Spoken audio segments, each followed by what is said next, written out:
Hello everyone, welcome back to Nascent Toy Collector. Adam here, and you can clearly see what it is that I'm looking at, the Wrath of Krang action figure from NECA, National Entertainment Collectibles Association.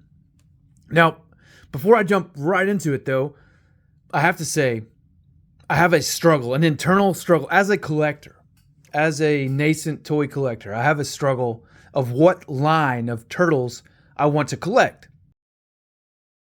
Previously on this channel, I have opened and reviewed the Super 7 Ultimates Donatello, and I absolutely loved it. Everything about it is amazing.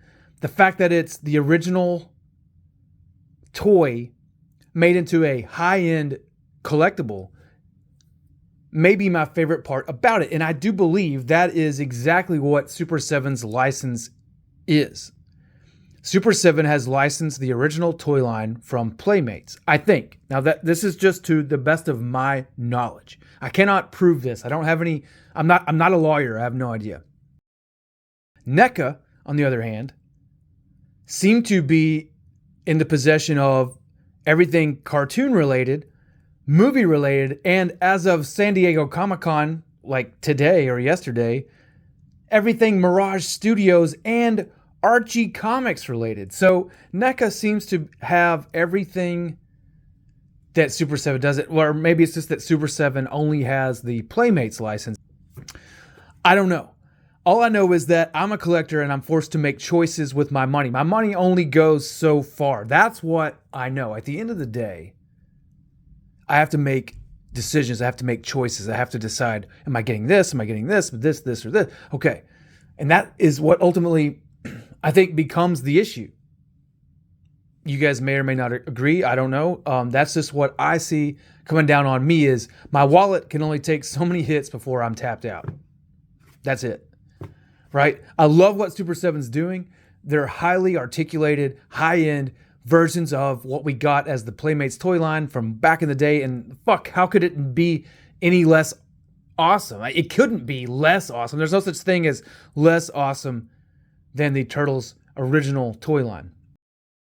However, as an adult, I'm 40, right? I cut my teeth on the Turtles. It came out when I was 6 years old, 87.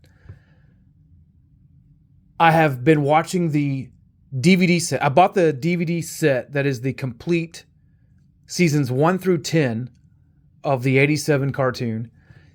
And I've been watching it. I've been watching it every night before I go to bed. I've been watching, 2 or 3 episodes a night. Sometimes I only make it through one episode, half an episode. But anyway, I started at season 1 and I went all the way. I'm on season 8 right now. The first time I've ever watched any of the Red Sky stuff. And I have to say it's awesome.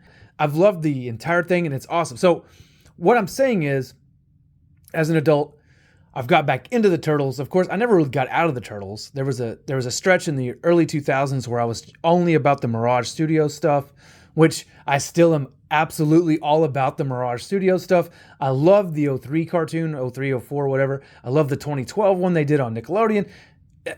Honestly, I even really liked the Out of the Shadows Michael Bay movie because it had Bebop and Rocksteady in it. So basically, if it has Turtles, you're tugging at my udders of nostalgia. And NECA right now has so many aspects of the license that I'm just in love with what they're doing. I cannot help it. And this Krang, this thing right here, and I know it's a little bit older. It came out in 2020. It was a Target exclusive. I think what it comes down to for me as a collector, I think the cartoon is what really gets me, really draws me in. When I think about it nostalgically, I absolutely love the action figures. My friend Justin, I remember him getting the original Krang's body first. But anyway, I'm getting off subject here. The thing is, I don't know what to do. I love NECA. I love what they're doing. I see the cartoon figures and I'm like, fuck, I have to have them. And here I am, right? I recently played Shredder's Revenge with my best friend Justin. I came home that night and I said, I'm ordering this fucking Krang action figure because we sat there, we beat the game on the couch together, and it was epic. It was awesome. It was everything you could ever want out of anything nostalgic. It it honestly got me playing a video game on the couch with my best friend, who's been my best friend since 3rd grade. So yeah, wow. I love the TMNT. They hold such a special place in my heart. And this is the first TMNTuesday. Anyway, let's get to the action figure. I love that this thing is set up like a VHS tape. It looks just like one of those old VHSs you would get from, I think it was, I want to say it was Burger King. I could be wrong. I remember having them. I don't remember where they came from. I do remember they would have like FHE would come up at the beginning of it, and they would be basically in this logo, like in this font right here. It would say FHE when you start the VHS tape. I remember having Attack of the Pizza Monsters and several of the animated features that were on VHS. Now look at this thing. This box features actual photographs of the toy, because included is mini shredder from an awesome episode of that included the punk frogs, and just all these awesome accessories. Now Krang does not come with the bubble walker. That's a totally different toy altogether, but we will get to that shortly. Just the packaging on this thing is awesome. It's got a window box. Look at that window. Like, you open it up and it reveals the figure over here, an actual photograph of the action figure. And man, I cannot wait to tear into this thing. Wow, look at all the shit it comes with. I'm so pumped to do this. Guys, let's jump in. Okay, here he is out of his box. Out of all the packaging, I have to say the packaging was intense.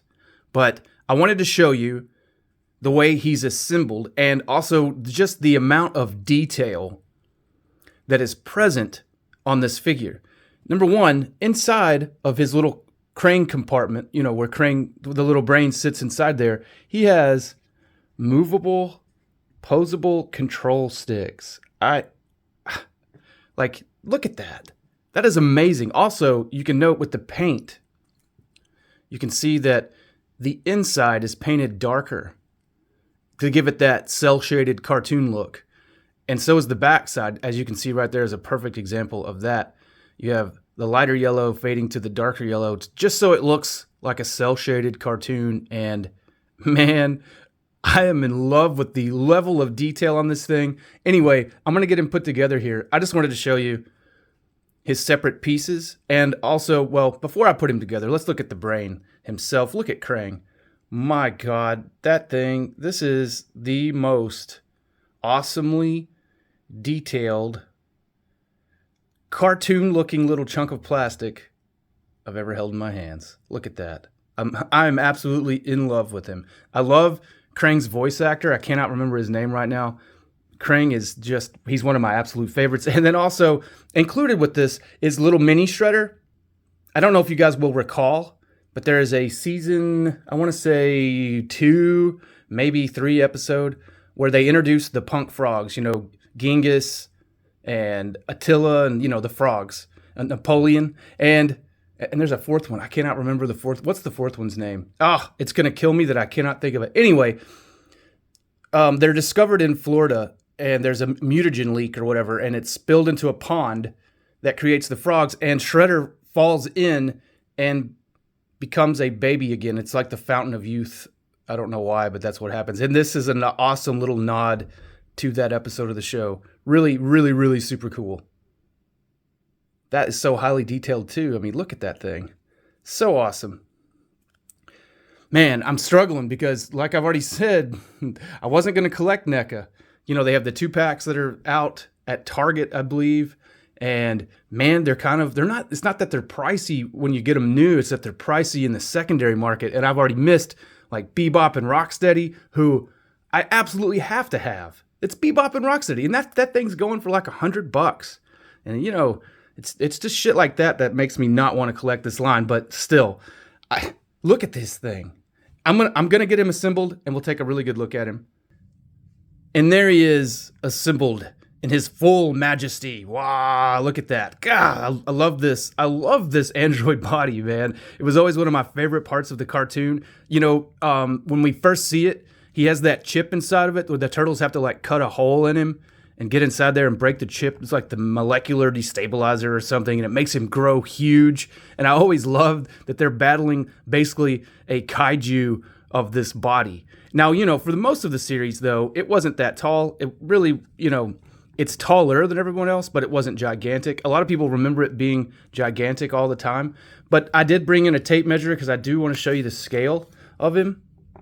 He is about 8.5 inches tall, which is pretty big for one of these figures. Now, I'm not sure exactly what the standard size of a NECA TMNT figure is. I want to say they're in the probably 5.5 to 6 inch range, maybe a little bigger than that. I don't know. Maybe they're 7-inch figures. Not exactly sure, but Krang, I'm sure he's scaled to be correct with the rest of the figures.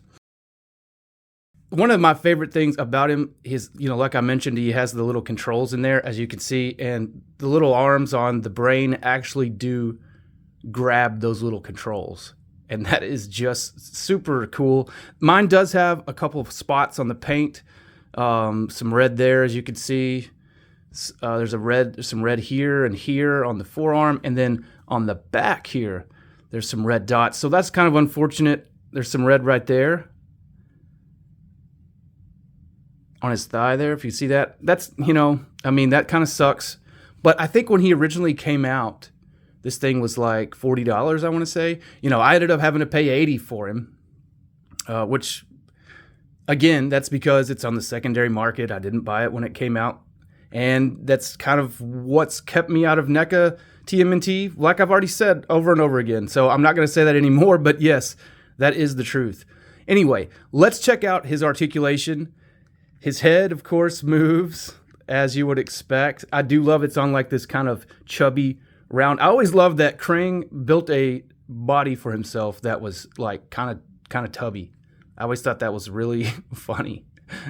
And I do like it, though. And what I was saying earlier about him being a giant android robot, this is probably one of the things that got me into robots so much. The droids from Star Wars, C-3PO and R2-D2, Johnny 5, Krang's body. I mean, they're just synonymous with my childhood. All right. The arms do move forward and back, as you would expect, out to the side. Now, they are limited in range by the shoulder pad, but this is cartoon correct shoulder pad, and I'm not going to complain about that. He does have the elbow joint that allows the elbows a fairly decent range of motion, no less than I would expect from Krang's body. He does have nice little elbows too. You can see it's actually molded into the plastic, just like it is at the base of his neck there. Yeah, he's got the vent too, which I absolutely love, and a little bar for holding onto. All cartoon detailing. It's really awesome. Of course, he has a complete spinning at the wrists, and then of course his wrists are hinged as well, as you would expect in any kind of nice action figure like this.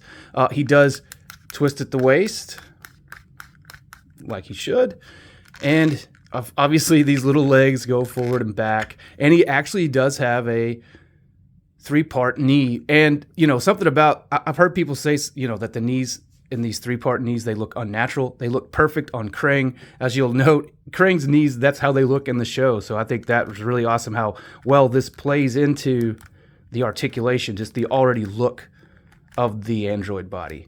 The warlord of Dimension X. And then the ankles, they go forward and back. They don't do a lot of side to side, but this guy is very top heavy, as you can see. And that's funny, in a way, because that is the way he was designed. So Krang's body has always been top heavy. Now, he does also come with a plethora of accessories, and some of them make me laugh because they're from an episode I remember, Krangenstein Lives. So let's look at his accessories. He came with balls and chains. He's got a set of balls and chains we're going to take a look at here in just a second. Those plug in where his hands go. Actually, I think all of his accessories plug into his hand sockets because that's how the android body worked in the show. These are his little laser pistols, and you'll note the paint deco on these is very cartoony. I like how I know Luby's told me the word for this, like where they go around and they line it with black so that it looks drawn. And, Luby's should probably kick my ass for not remembering. Man, look at all the detail on that. But yeah, really cool. Makes it really look animated, which is the whole point here. He comes with 2 of those. And he has, let's see, 4 different hands. Gripping hands, of course. You know, I got them backwards. You know, in case he has to grip something. You know, he doesn't hold his weapons, though. They go in those... I've actually seen people posting photos of it online where he's holding his weapons, and that's not how Krang's body works, but that's okay. And then he has wide gripping hands. Again, I always like him kind of like this. You know, the body always seems to just kind of be fumbling around with Krang inside. You know, Krang doing all the talking. It only talks that I can remember in that episode I was talking about, Krang and Stein Lives, where Bebop eats a computer, like Krang's working on it and has this shoulder opened up, and he has a microchip out. Bebop accidentally eats it while he's eating potato chips, and they replace it with a chip from one of Rocksteady's games, like a Tiger handheld game, and it makes the body go crazy. You know what? Watch the episode. It's awesome, but that is the only time I can think of where the body actually talks, and it doesn't have Krang inside, so that kind of makes sense. He also came with an axe, which I believe is also from the Krang and Stein Lives episode. So are the ball and chain. This he absolutely uses in that episode. And he came with like a buzzsaw. And it is, look at that, it even spins. Such cool details here. Someone has pointed out that something about this is backwards, but I don't really remember exactly how it's supposed to go. And then awesomely, he came with soap on a rope. You can hang right on him like so, you know. He came with a towel. It's an actual cloth towel, bath towel, that you can give to him. It kind of sits over his shoulder here, or you could tie it around him if you wanted to go through that. And he came with a shower cap that I would have to take off his little antenna. So there's an episode in season 2 where Shredder gets a hold of Krang with the little communicator, and Krang is just getting out of the shower, and you can awesomely recreate that scene with the accessories that are included here. It's just so cool. Now, on that note, let's do some plug-in and play in here. Man, this thing is so awesome. I freaking love it. It's perfect. And there's the ball and chain. Oh my God, they look so awesome. Look at that. Man, they look incredible. Now, I do have a little bit of paint scuffing on the insides. You do have to pop the hands out, of course. They have this kind of little joint here where they pop into the plastic. And they kind of, you know, and as you can see, they're leaving like little bits of paint residue on my fingers. Now, I hope that doesn't come all the way off there. Hopefully that's cast in an actual red plastic. That's a little bit concerning, but I don't know. This is the only not Super 7. I always do that. This is the only NECA Turtles figure I've ever had out of the box and really looked at. Love this look. It's straight out of Krang and Stein Lives. And yeah, so it's just really, everything's about like, it just pops right out. You look at that. So pop out. Let's pop another one out. Let's go for the lasers. They're a little difficult to get in there. Look at that. I love it. You know what? Let's throw in the other. Let's put the buzzsaw in. And I think this is what they were referring to by saying that the saw was backwards, is that it should, this part, well, it should probably be, I mean, I guess if you turn it like that, it's not backwards, right? That would be the way Krang would probably be using it, I would say. Just like that. That doesn't seem backwards. Maybe, you know, look, that's how he would have it, right? I don't know. I'd have to find the episode where he actually had this. And finally, we have the axe. And I love how everything is colored, like I said. That axe is amazing. Look, see how it's done up like a cartoon. Really super cool. I'm in love with this thing. This thing is getting posed with the rest of my TMNT stuff. And of course, let's look at him with his shower accessories. And there he is in all of his... in the shower majesty. You know, that's one of the things I really love about the cartoon, is they always worked in this kind of humorous stuff, especially with Shredder and Krang. They were like an old married couple. And that humor, going back and watching it now, is very, very awesome. It's what keeps me coming back. Well, it's not the only thing, but it is definitely part of what keeps me coming back to it. The writers on the show, like David Wise, yeah, awesome. They did such a great job. And man, what video about a Krang body action figure would be complete without bringing in the original? Let's do that now. Holy moly, look at the difference in size. My God, it's ridiculous. I mean, this guy, let's measure this one. And you guys, I can't even get the top of his head in here without going past my background. He's 11 inches tall, so he towers above the new modern version. What if, of course, this one's not supposed to be as big as this one. This one's more the size that would be hanging out in the Technodrome, bitching at Bebop and Rocksteady. Man, this thing is awesome. It does have an awesome amount of detail to it, and I do believe that's why they included these hands with this body, because these hands look a lot like these hands. Pretty awesome stuff. Man, I love them both. I'm going to have them both sitting. I should display them both together. I mean, why not? God, look at that. Yeah, they're epic. I love them both, you guys. They're so cool. I do love these details in this one's paint, though, to make it look animated. And I think that's, this is the action figure one. So if Super 7 ever did make one, that would probably be the one they made. This one, of course, the NECA cartoon version. I love them both. Wow, you guys, really cool stuff. So thank you for tuning in. Hope you enjoyed the episode.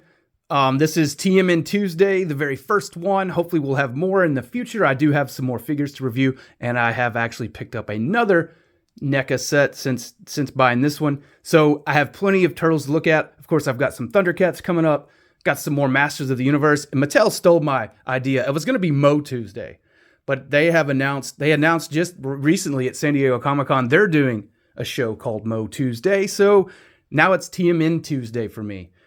That's okay. Motu Monday, TMN Tuesday, Thundercat Thursday. Maybe I'm going to do something like that. Maybe I can come up with something for Friday. I have no idea. I would love to do like a mask or, geez, what's another awesome? Oh, Silverhawks are coming up. Silverhawks from Super 7, which I'm absolutely on board for. Cannot wait for that to happen. Wow, a lot coming up. So yeah, thanks for tuning in. Hit like, hit subscribe. As always, Adam out. Peace.